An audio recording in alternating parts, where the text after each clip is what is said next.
but I should have paid attention to the word. It's 3 letters of geo and mostly physics. So, so I'm thinking when I graduate, I'll have a great job, work for the government, and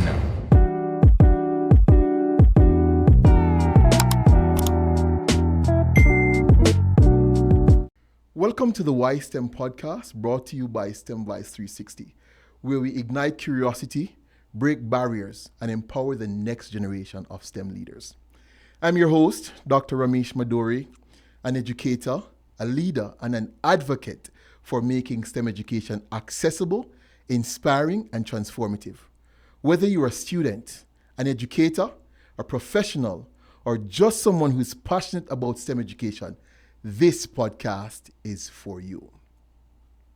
Our guest has lived on multiple continents, has not one, but 2 STEM degrees, and has engaged in leadership at an age where most of us are still trying to figure it out.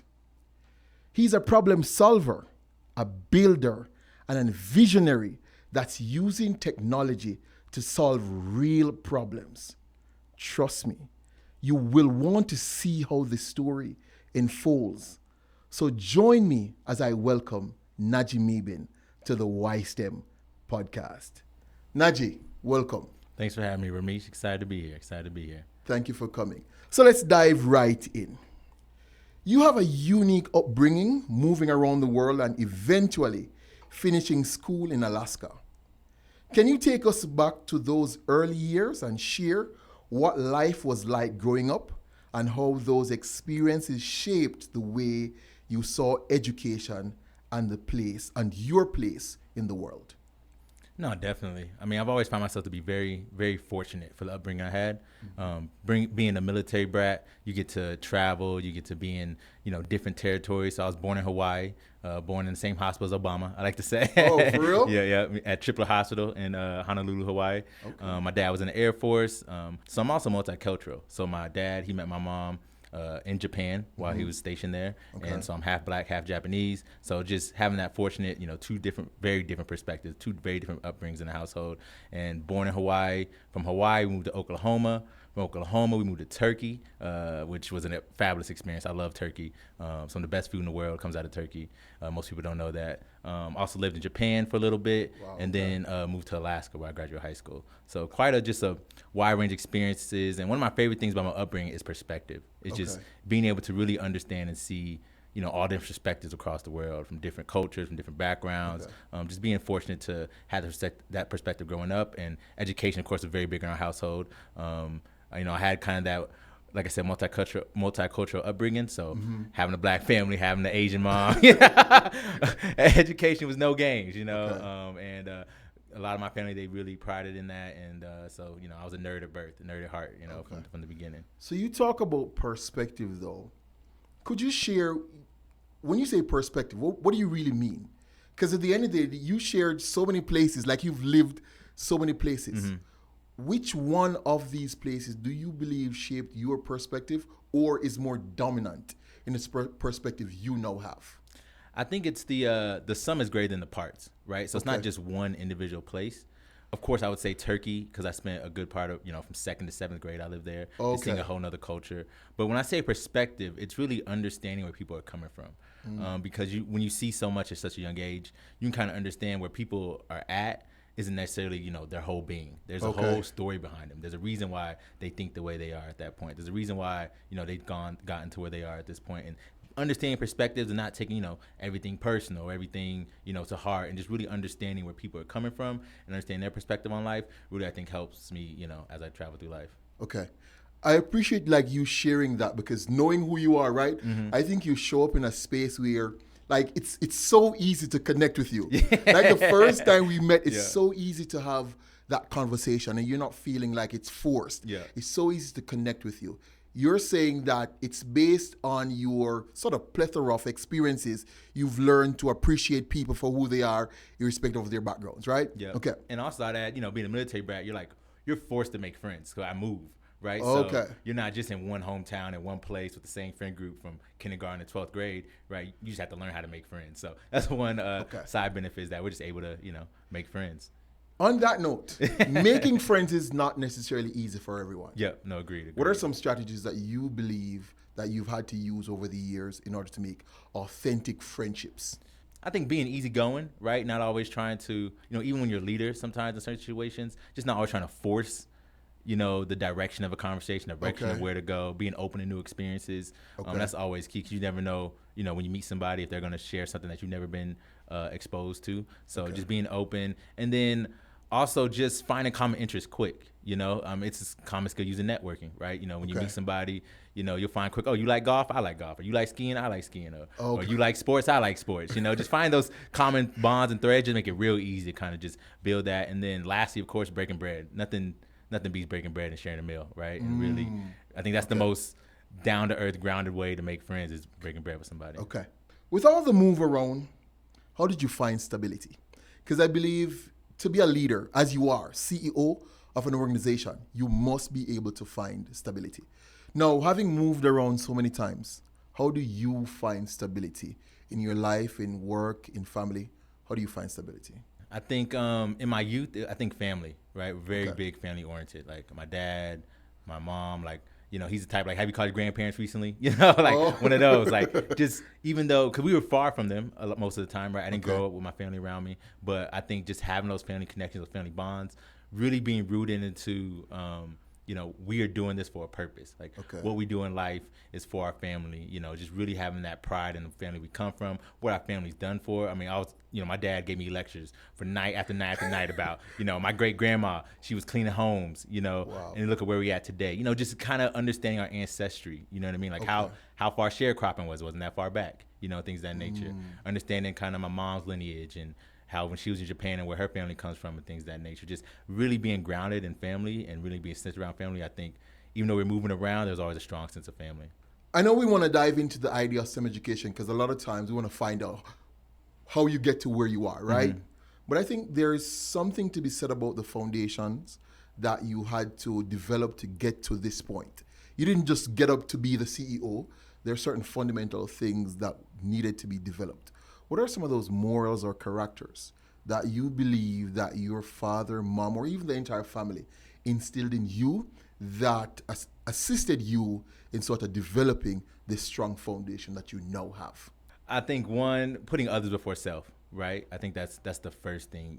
When people lead, you're not just telling others what to do, right? You're bringing them up to the same level as you, right? You're really carrying them up to that level. It's not just you pulling a string, the string's coming with you. Right. I think that's very important. Just putting others before you, really being invested in others. I think that's a real big proponent of leadership. I mean, we went, we did a lot of community service to youth. My dad was involved in a lot of different organizations, so we always gave back. And I think as a leader, if you're always giving back, you're not worried about the fruits. They'll be there. You're always giving to, the people that you're leading. You're always giving to the people in your organization. I think that's very important. So yeah, definitely giving back. Definitely making sure you have that foundation. Another thing was just being willing to try, being willing to fail. My dad was one where he really was, if a problem came to, he was like, you can handle it. He wasn't holding my hand through doing paperwork. He wasn't holding my hand through certain problems and tribulations. He really kind of let me fall when I need to fall. And I think that was very key, to be used to failure, being used to, just problems happening, because when you're used to failure, you're not scared about it. You're not scared about trying different things, and just you're willing to, take things head on. Because I think a lot of people think success is just you get there and you're successful, but really success is just nothing but going through a bunch of failures to figure out what success really is, right? And I think if you can be comfortable with failure, I like to say being comfortable being uncomfortable, right? I think that's very key in leadership, because then you're willing to try things to find the right solution. So getting the opportunity to fail was something that your father fostered. Yep. He gave you the opportunity to fail. Exactly. All right. Exactly. Could you share one of those experiences, right, where he put you in a situation where he knew you would fail, but at the end of the day, it's one of the situations that you learned so much from, and you still even reap the benefits of that failure today? Oh man, how many? We only need one. We only need one. I think, just being frank, when I was in college, right, my dad gave me a big leash. I was graduated from Alaska. I went to school in Georgia, right? So that's a big jump, a lot of space, okay. right? My dad gave me the ground. He actually pushed me to, leave the state, pushed me to, go out and, just kind of make my own life as a young 19-year-old, 18-year-old. Okay. And then while I was out there, actually had a drug charge. So I actually got caught in Georgia. This is kids these days, they think, we got dispensaries and everyone's a lot more lax. 15 years ago, it wasn't like that. Okay. 15 years ago, you get caught with any amount of marijuana and you got locked up. And so I got locked up, got pulled over, and had to face all the consequences myself. Had to go through the classes, had to pay the fines, had to make everything just kind of figured out myself. It wasn't like my dad came with a lawyer and, took care of everything. I literally took care of it all myself. And just kind of understanding, the consequences we truly have. You got to feel those consequences sometimes as an adult. Which is true. As a young adult. And just really understanding those consequences and understanding what your actions, where they can take you, and just having to deal with all of that because it was painful. I was only a sophomore in college and, deal with all that, but we made it out, But it was very interesting. So what is like the major lesson that you learned from that situation? Like one major lesson that, you'd pass it on to your son or even someone who, hey, Nahjee, I want one lesson from you that you've learned that I can use as I go through this journey called life. I think you have to take measured risk, right?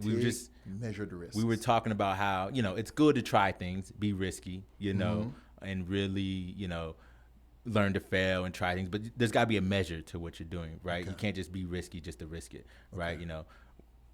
Having that, it was a small amount. This is crazy. It wasn't like I was trafficking anything. You know what I mean? It was small amount personal usage, but it wasn't the risk to take in that kind of environment. We're talking about deep South Georgia, right? This is not Colorado. Okay. So just really understanding the risk, measuring the risk, and really understanding the implications, the consequence. Okay. I think we always have to really be aware of the consequences of our actions because as we get older, as we know, we all got kids now, the consequences only get bigger and bigger. So true. So you really got to, if you learn those lessons early and really, hold on to that, you don't take those same risks as you get older. Now we understand a little bit more about Nahjee, where you're from, and why you are the way you are. So let's sort of shift gears just a little bit, and I want to talk about your educational journey. So you have not one, but 2 STEM degrees? Yeah, I made the unfortunate choice. Of getting 2 bachelor degrees at that. Okay. Yeah. So a lot of schools, a lot of credits. Why do you term it unfortunate though? It was just a lot of years in school. Okay. But it was a great ride. I had the fortunate opportunity of getting a scholarship from the Cooperative Developmental Energy Program at Fort Valley State University, Georgia. Okay. And the way their program is built out is you get 2 bachelor degrees. The idea is within 5 years. So that was a great opportunity. Really, it's the only reason why I'm in Colorado today. The reason I say unfortunate because it took me 9 years. And you shouldn't be in any school for 9 years. I'm not a doctor or anything. Again, everyone looks at the success. It's a bumpy road to get where we at. So it took me 9 years to get both of my degrees. Nothing is wrong with that. And I think everyone's path and everyone's journey is different, right? Yeah, exactly. After the math degree, you pursued a geophysical engineering degree at the Colorado School of Mines. What drew you to that specific discipline? So if you had a choice, why that discipline? So no shame in the game. When I was choosing my next degree, which had to be in the engineering or geoscience field, I was looking at the salaries. Okay, which is fair. No, which is fair. I looked at salaries. I looked at the potential job placements, and at the time, there was a big gap in how many people were doing geophysics and geosciences versus how many were needed in the future. Okay. So I saw a lot of job opportunities, high salaries. Okay. And geophysics, I actually did have interest in geology. Geology is like telling the story of the world. And then I have a big, strong interest in math, obviously, with the math degree. So I saw it was a good mixture of the two. Okay. But little did I know how hard geophysics was.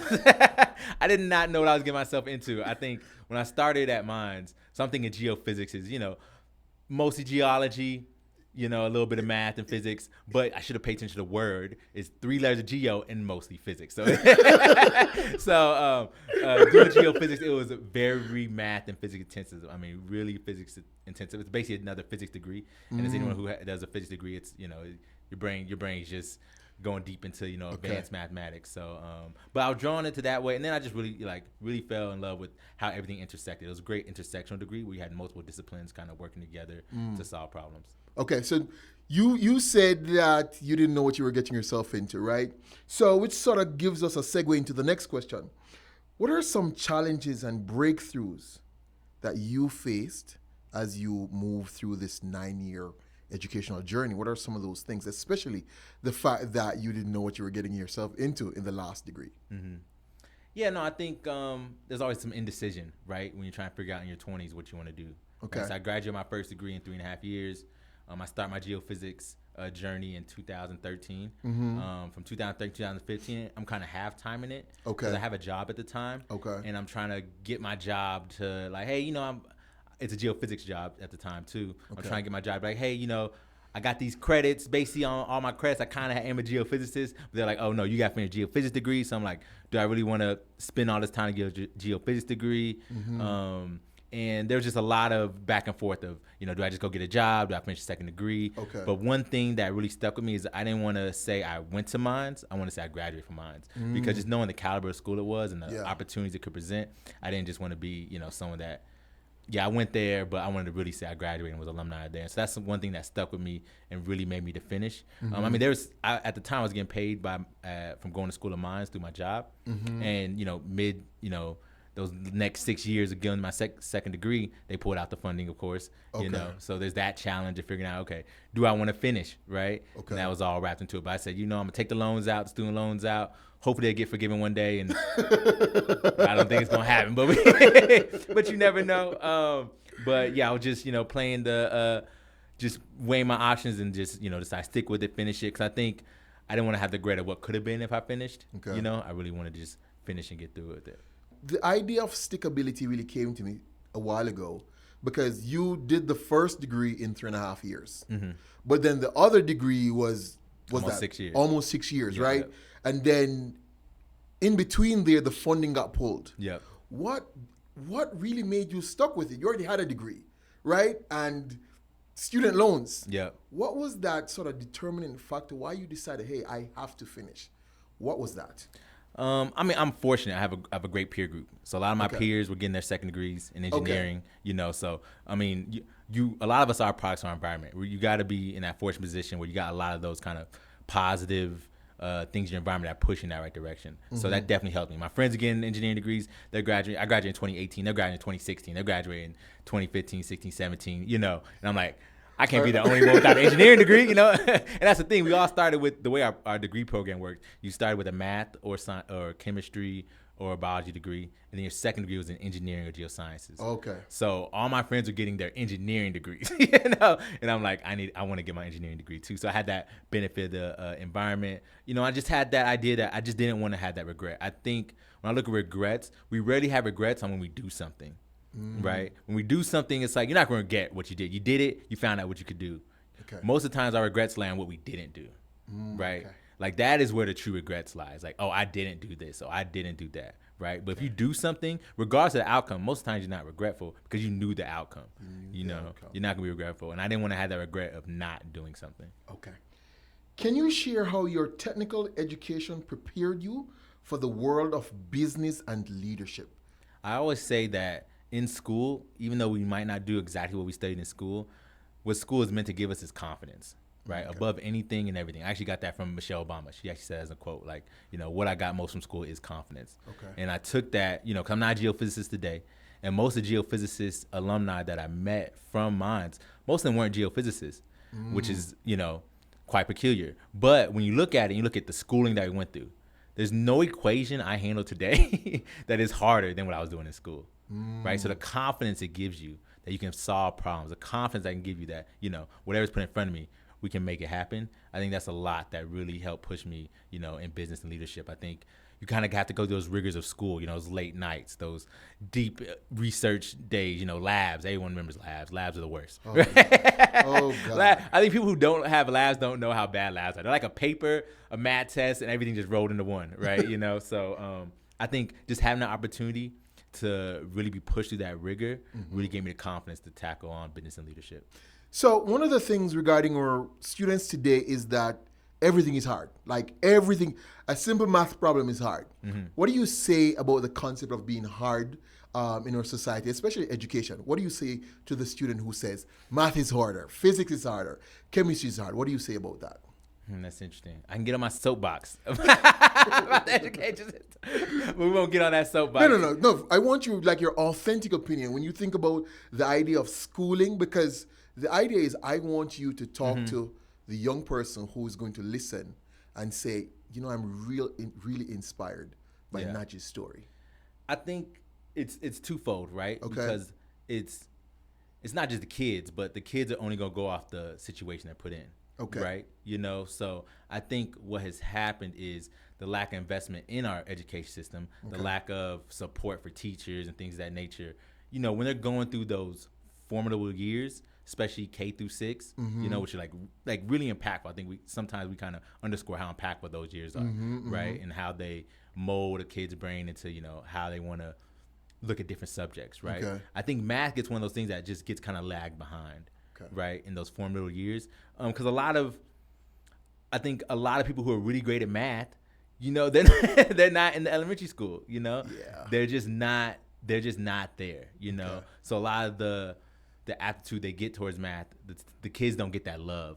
You know, they don't get that love from all directions. Okay, you know? So you're simply saying, I think you're saying then that if they have sort of math experiences in those K through 6, then that helps to shape their overall appreciation for math. Because you see it in kids who have those STEM programs in Which schools. is true. You see it in those kids who have that kind of there's got to be some sort of intention, because math, there is something more to STEM, right? Where you have to kind of get through a little more struggle early on, right? You know, that you have to kind of push those buttons to really get it to click at first, right? But once it clicks, you see it light up in the kids' eyes. True. Right? That's why I love going to schools and talking to them about it, because you see, like, it starts clicking. You know, that light eyes up, the eyes get big, like, okay, I can do this. You know? And I think that's just a big part of it, just really investing in kids and putting the time in the kids for them to actually love math. You know? And they just, you know, it's not the teachers' fault. Teachers don't have the time, the investment. You know, I love the teachers. You know, when my kids come home and they complain about the teachers, I'm like, you give the teachers some grace. You know, it's 30 of y'all. I can barely handle 3 of y'all in the house. You know, it's 30 of y'all in one room. You know, and the teachers just have to deal with so much in today's time. You know, and if we were to invest more into that, I think the kids will see better. But to talk directly to the kids, I think it really is just giving that framework, like trying to frame their mindset that, you know, if it's like I tell my kids, if you just try it with a positive mindset, there's a big chance. You know, I'm talking about anything from food to math to anything. If you try with a positive mindset, there's a much higher percentage chance you're gonna like it, right? But if you go into something, you're like, I don't think I'm gonna like this. You know, my kids be like, my oldest son, sometimes he's like, I don't want to eat this. Look at this tomato in here, this onion in here, right? Mind you, it could taste just like pizza. But he sees one onion, his whole mind just shifts. Right? And that simple mind shift really can take people away from putting their all into the effort, right? So just really giving kids the opportunity to, you know, just frame that mindset, really be big on helping kids frame their mindsets, on being positive, and just, you know, approach the situation as much positive as possible. It's amazing how it can really help them moving forward.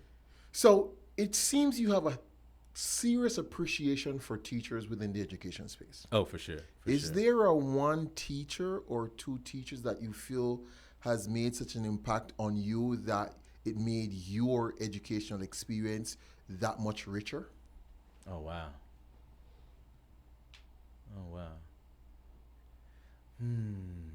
Get two teachers. One teacher was Sean Prince.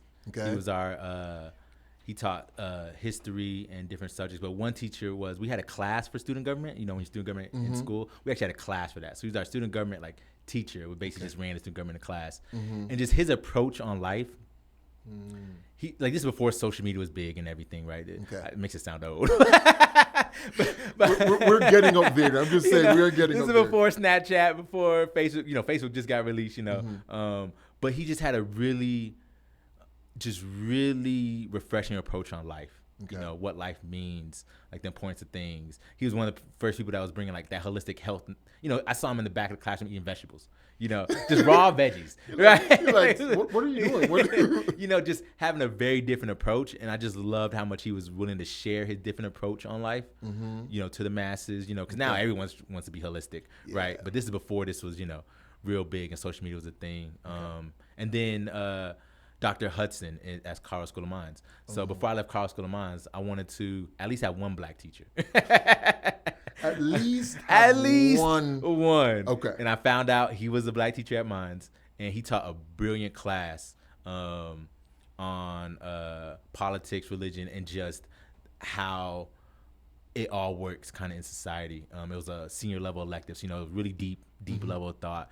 And the way he brought that to that class and just kind of helped shape how you can really view things. And I'm already a big perspective person. He had even more perspective, to everything. And he was a great teacher and just helped kind of a nice class before I got let into the world, right? So you credit those two teachers on just your appreciation for the idea of education because they brought a different perspective. Yep, two of many. I'm going to keep it short. Okay, all right. But two of many for sure. So you became CEO of Kenyatta Computer Services at just 26.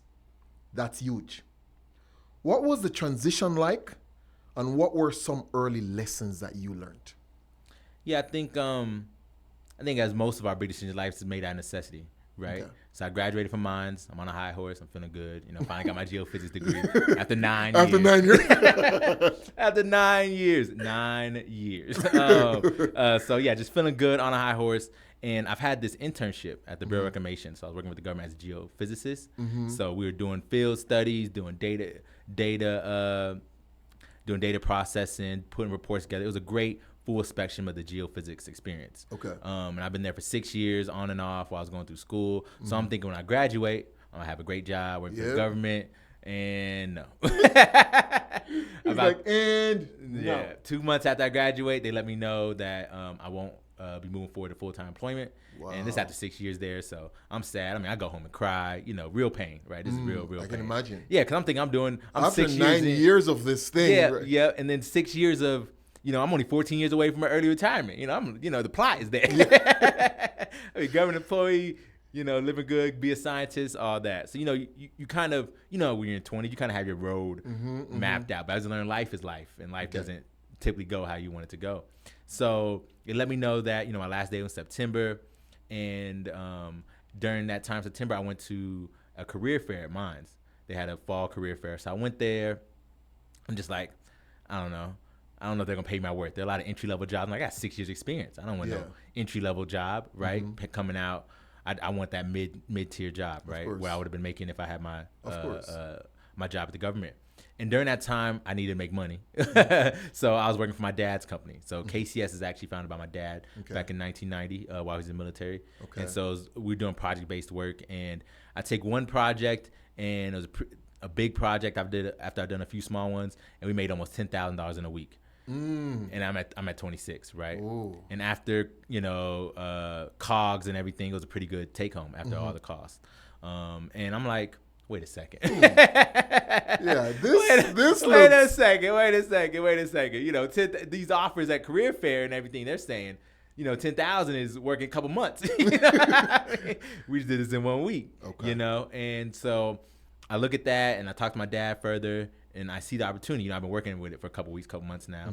I'm like, let's see if we can scale this up. I talked to my girlfriend, who is now my wife.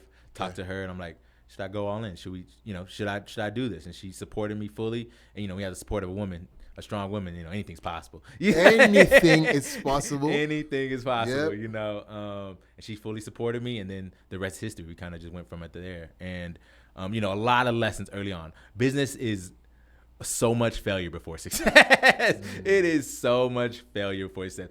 And I mean, we still fail today, right? Just they're a lot smaller, hopefully, but it's so much failure in those early stages of learning what it takes and just learning what works in a business. And first I had to learn the industry. So as I said, I graduated as a geophysicist. I didn't graduate as an IT technician. I didn't graduate with a computer science degree, right? So I had to learn what is IT, and truly get in the field. I was a field technician for 2 years, really get in the field, doing Microsoft updates, doing, different projects, working in network rooms, climbing ladders. You have to learn the business from the ground up. Everyone wants to be the CEO, but you really got to be able to run all the parts of your business, right? Especially from the ground floor.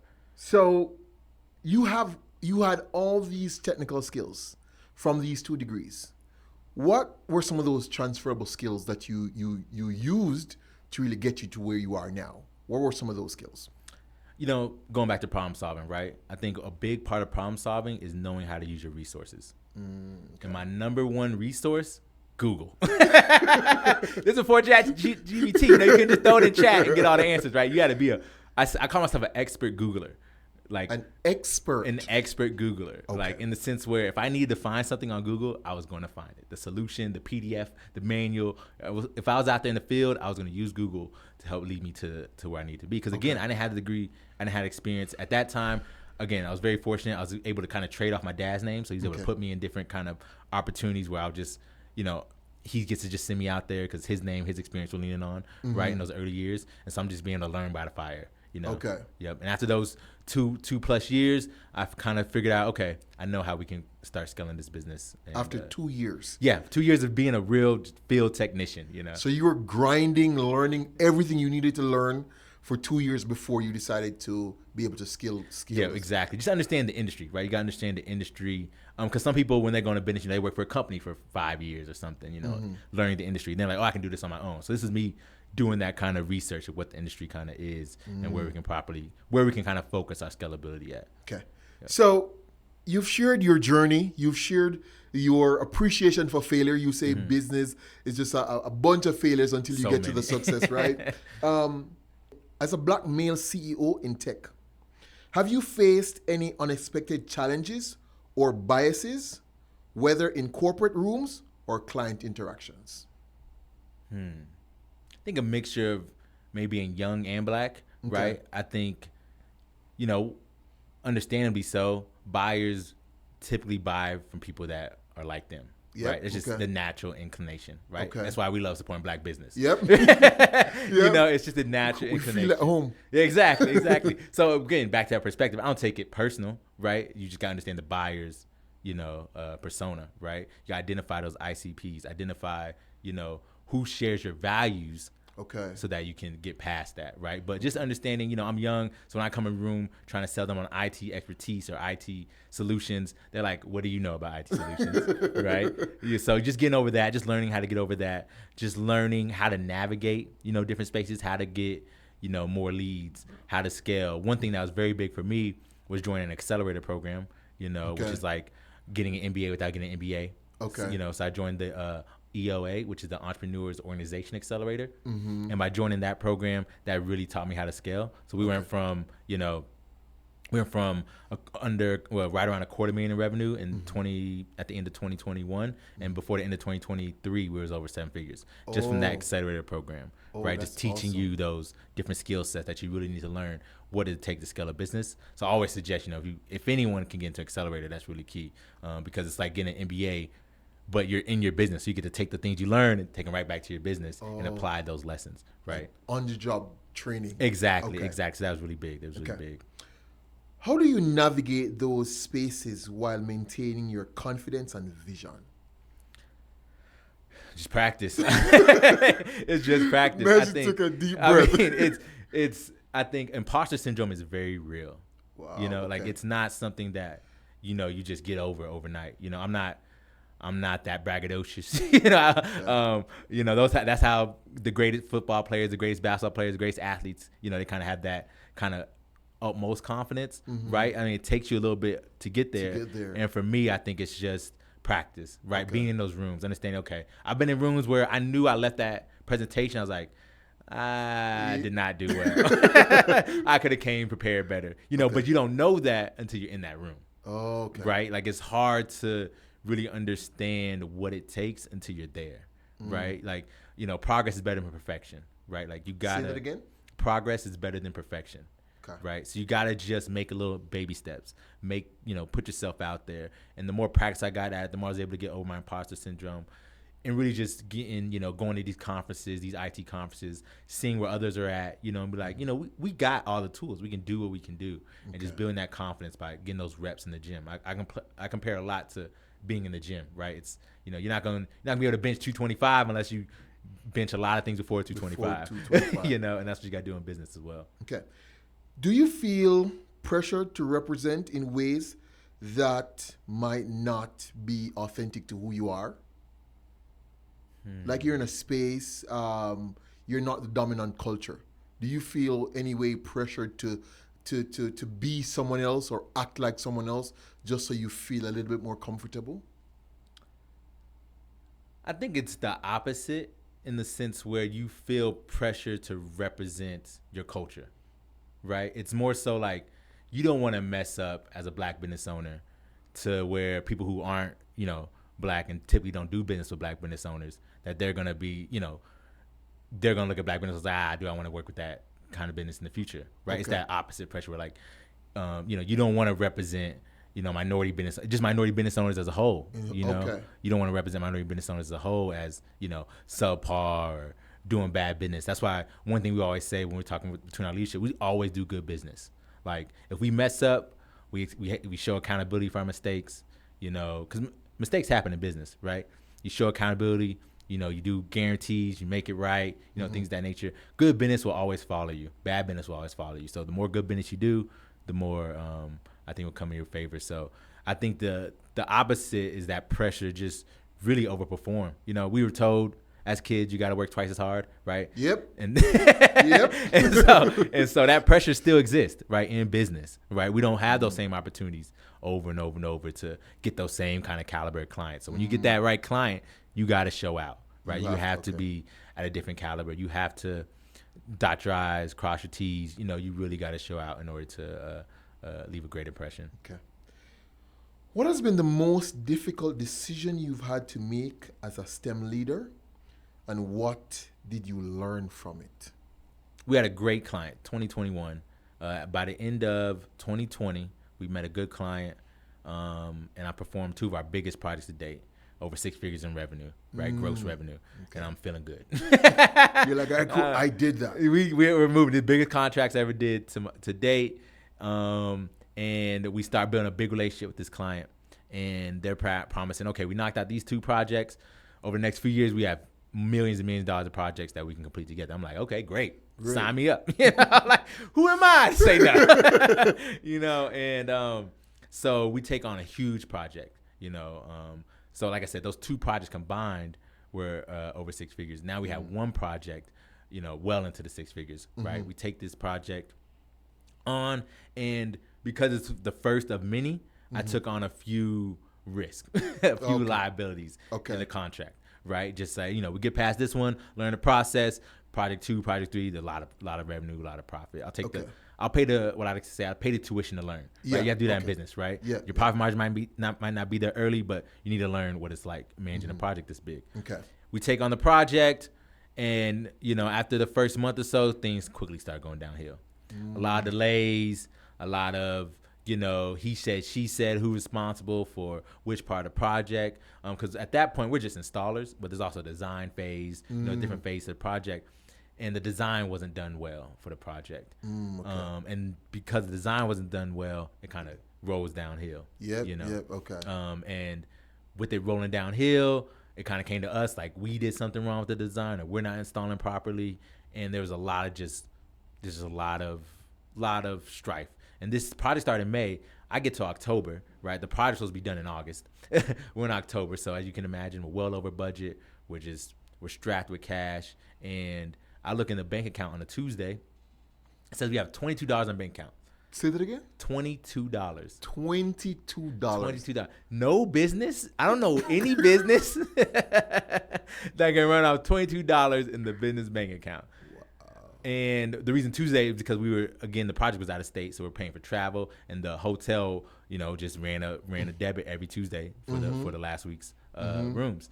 So $22 in account. I have $10,000 in payroll due on Friday.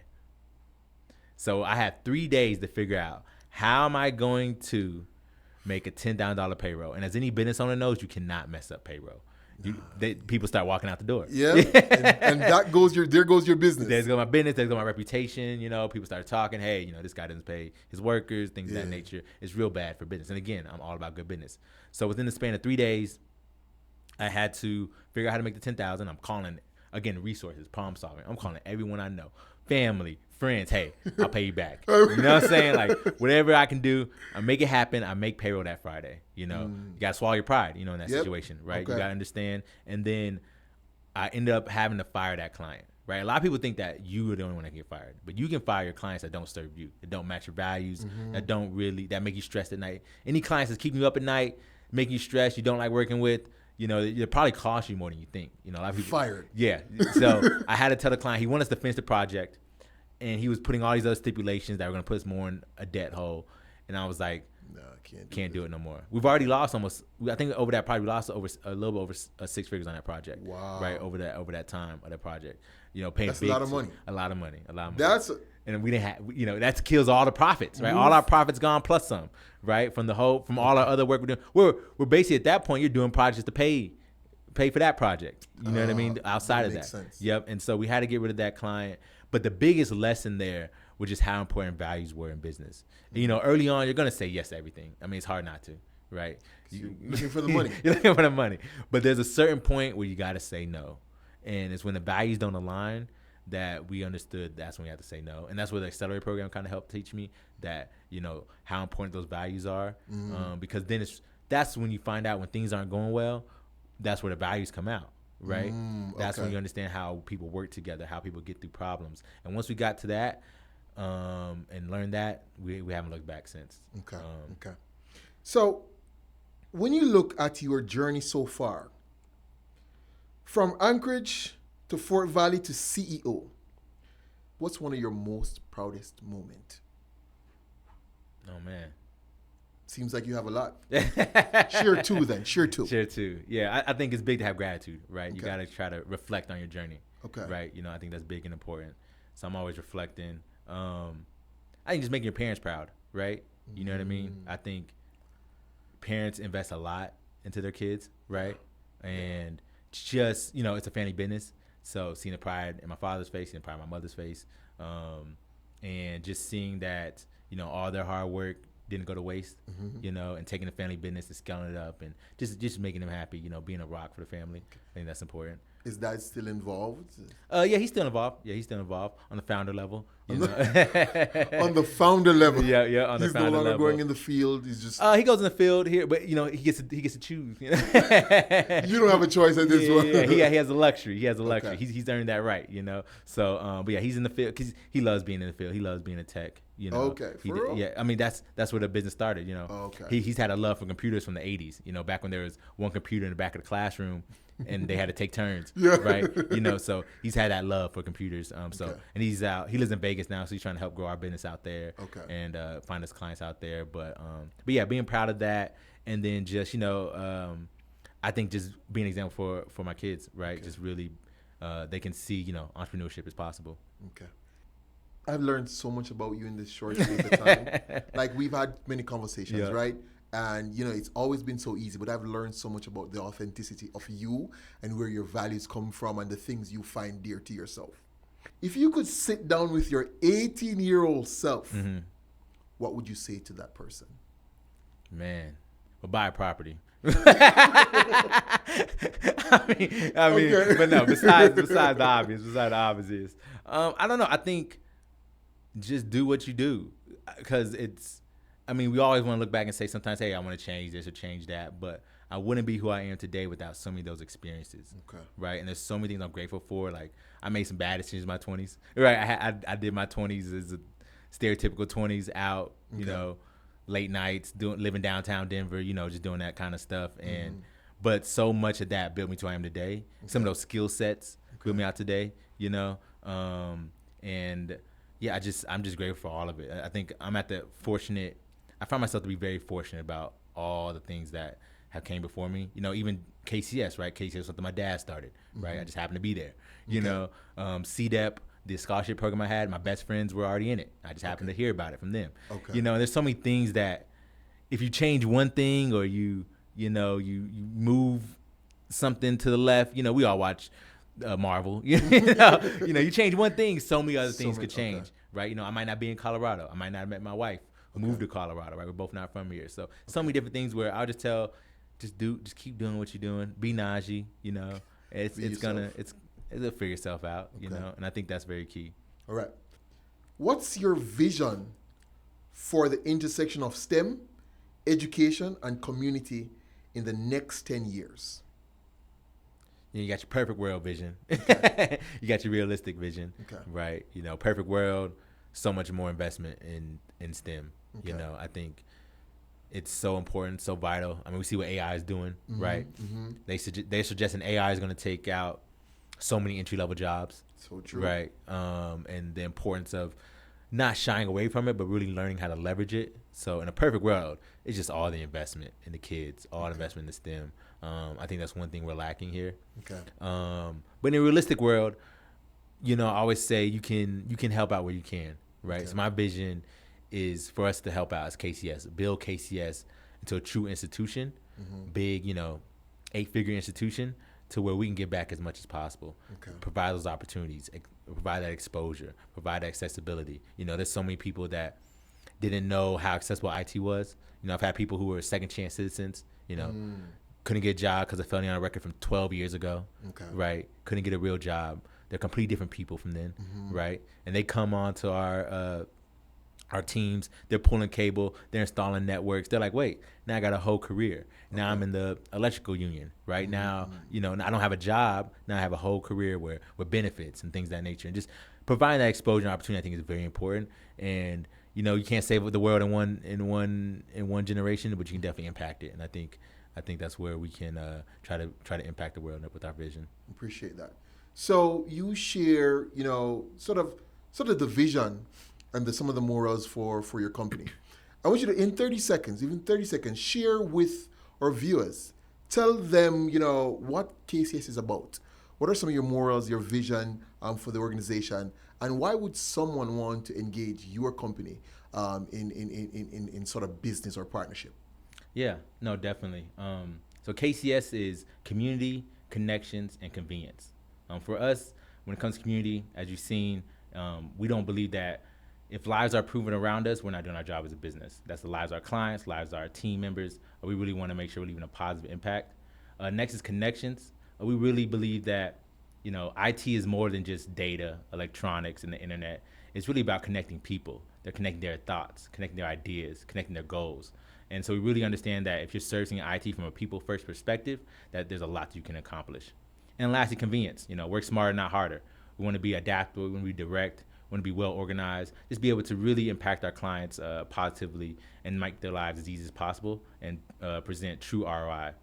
For us, when we become, an IT partner with the client, we're really presenting a long-term strategy, a long-term approach. We want to have a long-term personal partnership that we can grow with and really serve our clients well. So the essence of this podcast is where our guests are essentially answering the question, why STEM, with their life and their life experiences. So as we close, Nahjee, I want you to use your experiences, your life, your business, whatever you choose, to really respond to the question, why STEM? Why is it important for you? Why is it important for the future? Why STEM? Man, that's a big question. I love STEM. I really do love STEM. I'm truly a nerd at heart. Like, I'm a big nerd. I'm always taking in knowledge. I think, I'm always reading something, trying to learn something, what's coming up next. I think why STEM is, over time, human civilization just keeps evolving, right? At one point, we were hunters and gatherers, right? Like, that's literally what we had to wake up and do. We had to wake up and survive, right? And as time moves on, things have gotten easier and easier. At some point, you had to wash your clothes with a washboard and so on and so forth. And now we're getting to a point where we're just trying to solve bigger and bigger problems. And I believe with STEM, you're going to be very well equipped. Anyone can be very well equipped to solve problems. I would like to add the STEAM part about it. Okay. Right? The arts and The socials arts. part. I think one thing I've learned, even, we're in college, we're STEM. It's STEM and nothing Okay. right? But one thing I've learned as we've gotten older is there's a art and there's a science behind every art and every social kind of study, right? And I think understanding how all this kind of interacts, understanding how AI impacts environments and how that impacts communities, and how, what we do as STEM leaders, how it impacts people from a social perspective, I think that's very important as well. True. Right? And Facts. if we can kind of intermingle all those different disciplines and really understand that STEM gives us those tools, the scientific method, how to really go through different problems and problem solve. But understanding that what we do as STEM leaders affects people on the arts and social side. Seeing that intermingle, I think that's going to be very important moving forward. Okay, appreciate you. Thank you for sharing that. So, again, Nahjee, I've learned so much from you, even your insights, right? Nahjee says that you learn from your failures and there's no regrets, right? Everything you go through, you learn something and it prepares you for the next phase of your life. If someone wants to connect with you, how would they? Definitely follow me on LinkedIn. You can follow me at Nahjee Maybin. Yeah, that'd be the best way to connect with us. You can go to our website at www.kcsbus.com. Yeah, definitely would love to talk to anybody. I always say I'm an open book, so always feel free to reach out. Alrighty, so with that, we conclude this session. Again, this is the YSTEM podcast. We are here to ensure that we are inspiring the next generation of STEM leaders through authentic experiences from our guest. Next time.